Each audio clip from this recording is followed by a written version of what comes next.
Job లేక ఇబ్బంది పడుతున్నారా? అయితే మెడికల్ కోడింగ్ మీకు మంచి ఆప్షన్. వెంటనే కాల్ చేసి కోర్సులో జాయిన్ అవ్వండి. నమస్తే, welcome back to Suman TV. నేను మీ సంజయ్. ఈరోజు మనతో పాటు ఉన్నారు ఇంటర్నేషనల్ సర్టిఫైడ్ మైండ్ఫుల్నెస్ మరియు హ్యాపీనెస్ కోచ్ డాక్టర్ అనిహో గారు. మ్యామ్తో మాట్లాడుకుని విషయాలు తెలుసుకుందాం. నమస్తే మ్యామ్. నమస్తే అండి. మ్యామ్, సెల్ఫ్ డౌట్ అంటే ప్రతి పర్సన్ కూడా ఏదన్నా పని చేద్దామన్నా, సంథింగ్ ఏదన్నా గోల్ పెట్టుకుని వర్క్ చేద్దామన్నా ఒక సెల్ఫ్ డౌట్ అనేది వస్తూ ఉంటుంది. అండ్ అది చేసే పని మధ్యలోనో సంథింగ్ మొదలు పెట్టే సమయంలోనో మనకి ఇది చేయగలనా, నువ్వు చేయగలవా అనే సెల్ఫ్ డౌట్ అనేది మనకు వస్తూ ఉంటుంది. దాన్ని ఎలా ఓవర్కమ్ చేయాలంటారు? అసలు ఆ సెల్ఫ్ డౌట్ అనేది ఎందుకు వస్తుంది అంటారు? సెల్ఫ్ డౌట్ అంటే ఏంటి అనేది మనం తెలుసుకుందాం ముందు. మనం ఏదైనా ఒక పని చేయాలి అన్న, ఒక అడుగు ముందుకు వేయాలి అనగా మనకి లోపల నుంచి ఒక వాయిస్ అనేది వస్తూ ఉంటుంది, మనతో ఒక సంభాషణ వినిపిస్తూ ఉంటుంది. నీ వల్ల కాదు, నీకు అవసరమా, ఇప్పుడు అంత బాగానే ఉంది కదా, ఎందుకు కష్టపడుతున్నావు, ఇప్పటికి ఇది ఇలా ఉంది కదా, కంఫర్టబుల్గా సాగించేద్దాము, లేదా నీకు చేత కాదు, ఇట్లాంటివి వినిపిస్తూ ఉంటాయి. దీన్ని సెల్ఫ్ డౌట్ అంటారు అనమాట. ఇది ఎందువల్ల వస్తుంది అంటే దానికి చాలా కారణాలు ఉన్నాయి.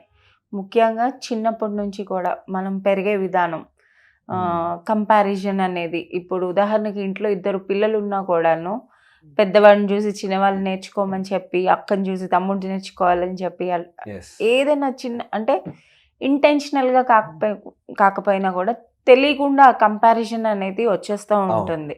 లేదా స్నేహితులు పిల్లలు బాగా చదివారు ఇది అని. సో కాలక్రమేణా ఇది వాళ్ళు వింటూ పెరిగినప్పుడు ఏమవుతుంది అంటే వాళ్ళకి ఒక మనసులోని ఒక భావన అనేది ఏర్పడుతుంది. ఈ పలానా ఈ విషయం నాకు చేత కాదు, లిమిట్స్ వచ్చేస్తాయి, నేను సాధించలేను ఇది, లేదా నేను ఈ పని నేను సరిగ్గా చేయలేను అని. సో ఆ కంపారిజన్ అనేది, లేదా ఇంతకు ముందు వాళ్ళు ఫేస్ చేసిన ఫెయిల్యూర్స్ కానీ, రిజెక్షన్స్ కానీ దీనివల్ల వస్తూ ఉంటాయి.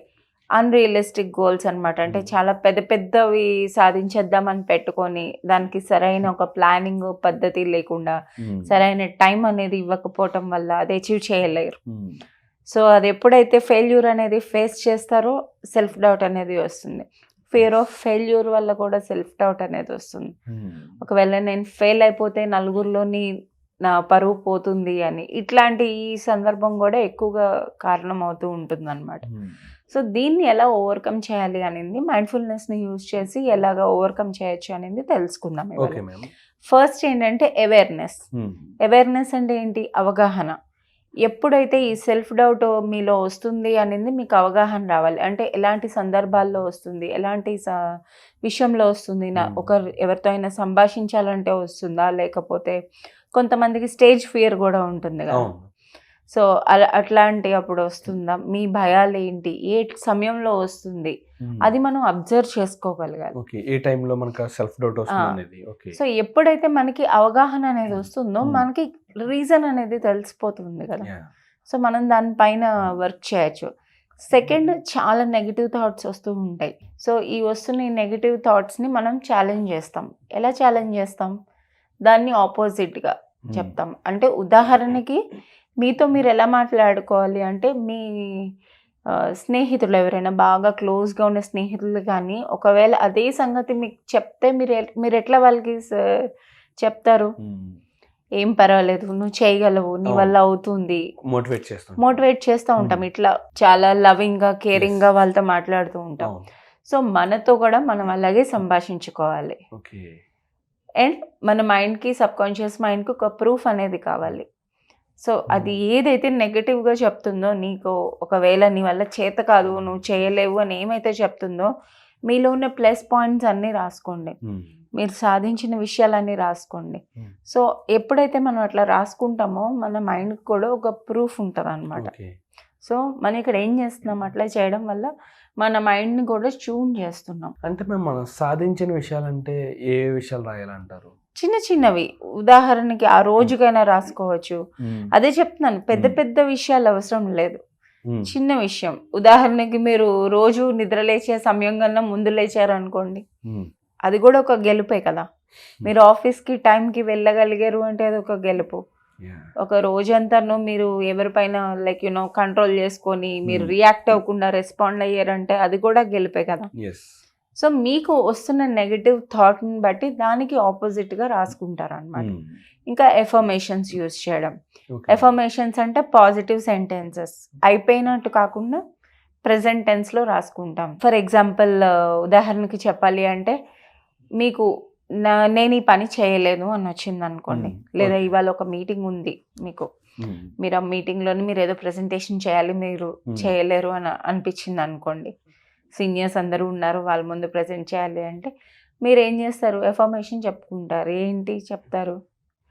నేను సక్సెస్ఫుల్గా మీటింగ్ని ప్రజెంట్ చేశాను, సో నా మీటింగ్ అందరికీ బాగా నచ్చింది, అందరు మెప్పు పొందాను, అప్రిషియేట్ చేశారు అందరూ. ఇట్లా చెప్పటం వల్ల మీకు కూడా మీలో మీకు కాన్ఫిడెన్స్ అనేది పెరుగుతుంది. సో ఇలా ఇవన్నీ చేయటం వల్ల హెల్ప్ అవుతుంది అనమాట. అండ్ మోస్ట్ ఇంపార్టెంట్, మన చుట్టూ ఎట్లాంటి వాళ్ళు ఉన్నారు, మనల్ని పుష్ చేస్తూ మోటివేట్ చేయడం, అంటే నీ వల్ల అవుతుంది, నువ్వు సాధించగలవు అని పుష్ చేసే వాళ్ళు ఉన్నారా, లేకపోతే మిమ్మల్ని కిందకి లాగేసే వాళ్ళు ఉన్నారా, అది గమనించుకోవాలి. ఓకే, మన చుట్టుపక్కల ఉన్న వ్యక్తులు కూడా పాజిటివ్ వైబ్ ఉన్న వాళ్ళు మాత్రం ఉండాలంట. ఖచ్చితంగా. ఎందుకంటే మనం ఏది వింటూ ఉంటామో అది ఆటోమేటిక్గా మనం తీసుకుంటాము.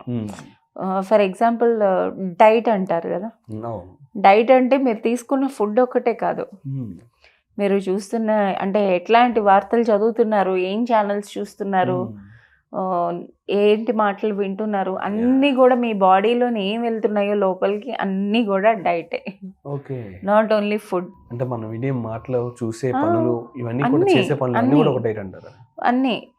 మీ మైండ్ సెట్ ఎలా ఉందో తెలుసుకోవాలంటే మీరు యూట్యూబ్లో మీరు చూసే వీడియోస్, లేకపోతే గూగుల్లో సెర్చ్ చేసే కంటెంట్ చూసి తెలిసిపోతుంది మీరు ఎట్లాంటి వాటి లైక్ చేస్తున్నారు అని. సో అవేర్నెస్ తెచ్చుకుంటూ మనం వర్క్ చేయాలన్నమాట ఒకదాని మీద ఒకటి. ఇక్కడ మనం ఏం చేస్తున్నాం, ఫస్ట్ అవేర్నెస్ తెచ్చుకున్నాం, తర్వాత నెగటివ్ ఛాలెంజ్ చేస్తున్నాము, తర్వాత ఎఫర్మేషన్స్ రాసుకుంటున్నాము.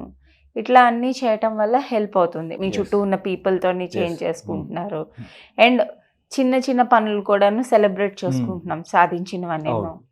సో చిన్న చిన్న గోల్స్లో ఎప్పుడైతే డివైడ్ చేసుకొని సెట్ చేసుకుంటామో, మీరు ఇందాక చెప్పినట్టు పెద్దది ఏమైనా ఉన్నప్పుడు అట్లాంటివి కష్టం వస్తుంది, సెల్ఫ్ డౌట్ వస్తుంది అంటే దాన్ని విభజించుకోండి. ఒక 5 స్టెప్స్ కింద, 10 స్టెప్స్ కింద, ఎంత వీలైతే అంత, ఎంత సింప్లిఫై చేసుకోగలిగితే అంత. సో అది ఒక మెట్టు ఎక్కుతేనే కదా మనం కొండెక్కుతాం. అబ్సల్యూట్లీ అవును మ్యామ్, నిజంగా. అండ్ ఇవన్నీ చేయడం వల్ల మనలో ఉన్న సెల్ఫ్ డౌట్ అనేది క్లియర్ అయిపోతుంది అంటారా?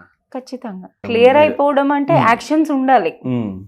అప్పుడే ఎప్పుడైతే మీకు డౌట్ వస్తుందో అప్పుడు మీరు ఛాలెంజ్ చేసుకొని, మీకు మీరు ఛాలెంజ్ చేసుకొని ఒక స్టెప్ అనేది ఎప్పుడు తీస్తారో అక్కడే ఫస్ట్ విన్. ఎప్పుడైతే అది సాధిస్తారో మీకు ఆటోమేటిక్గా కాన్ఫిడెన్స్ అనేది మీకు కూడా డెవలప్ అవుతూ ఉంటుంది. అబ్సల్యూట్లీ మ్యామ్, నిజంగా మనం అసలు ఎలాంటి ప్రయత్నం చేయకుండా మనకున్న సెల్ఫ్ డౌట్ క్లియర్ అవ్వాలి, మన గోల్స్ని అచీవ్ చేయాలంటే అది కాని పని. మీరు అన్నట్టుగానే ప్రతిదానికి ఒక యాక్షన్ చేస్తేనే కదా ఆ వర్క్ అనేది కంప్లీట్ అయ్యేది. ఎగ్జాక్ట్లీ మీరు చెప్పిన టిప్స్ అన్నీ కూడా చిన్న చిన్న టిప్స్. ఇవన్నీ మనలో ఉన్న నెగిటివిటీస్ని గుర్తించడం, అసలు ఎందుకు సెల్ఫ్ డౌట్ వస్తుంది అనేది గుర్తించడం, అండ్ అంతేకాకుండా మీరు చెప్పినట్టుగా చుట్టుపక్కల ఉన్న వ్యక్తులు, వాళ్ళు మాట్లాడే మాటలు, అండ్ అఫర్మేషన్స్ రాయడం, అండ్ మనం చేసిన చిన్న చిన్న అచీవ్మెంట్స్ని వాటిని కూడా రాయడం, వీటి వల్ల నిజంగా మనలో ఒక కాన్ఫిడెన్స్ని బిల్డ్ చేస్తుంది. మీరు అన్నట్టుగా మనలో ఉన్న పాజిటివిటీని మనం వెతికి తీస్తున్నాం బయటికి. ఇలాంటి మరిన్ని టిప్స్ కోసం మరొక వీడియోలో మళ్ళీ కలుసుకుందాం ma'am. Thank you ma'am. Thank you.